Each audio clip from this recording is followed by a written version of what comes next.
Hurmatli No'g'at xabarchi o'tayotgan no'g'atdoshlari, bugun 9-noyabr 2023 yil biz No'g'at shahriga kelib, shu yerdan sizlarga bozor ko'rsatamiz. Bizdan Ostoy like bosib, kommentariy yozib qo'yinglar. Katta bozor ishni. Boringlar va o'zimning notimdan janob No'g'at xabarchi o'tayotgan no'g'atdan tinchlik qolayim. Boringlar No'g'at shahriga joyimizni salom aytmoqchiz. Ketdik. No'g'atning ishini javob qo'yib turibman. Yemiş bozor qilamiz.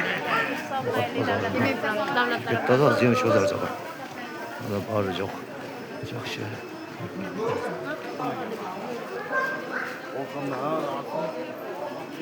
No'g'at bozori. Kiyim-kechak bozori bo'lajak.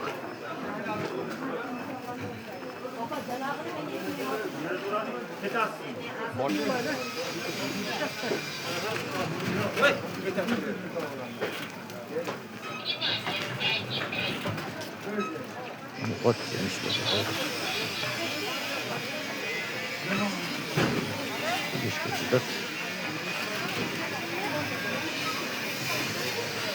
Etti muası 650 sene ötüyor. Bana da o etti.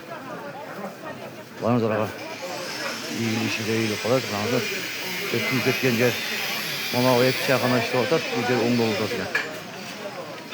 Yakın 10 dolar satıyor.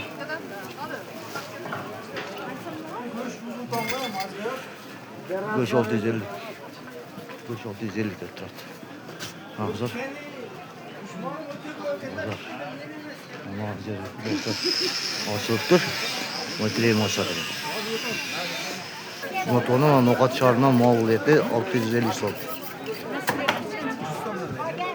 No'g'at to'qoq o'rtasida turadi. Buni kuyib ketgan yerlar xudosi ochib o'tirgan hozir. Boringlar No'g'at shahrining javobimizni salom aytmoqchimiz. Sonun etlerim daha şurada sen gelip alıp götürüyorsun. Reklam aklımda Mana. kısasın köşetim. Oldu. Sonu ne deken bunu aç? 650 sondan. Kim öğretler? Şimdi gösteriyorsun artık evet. Ha oldu. Cindi göçeken. Bana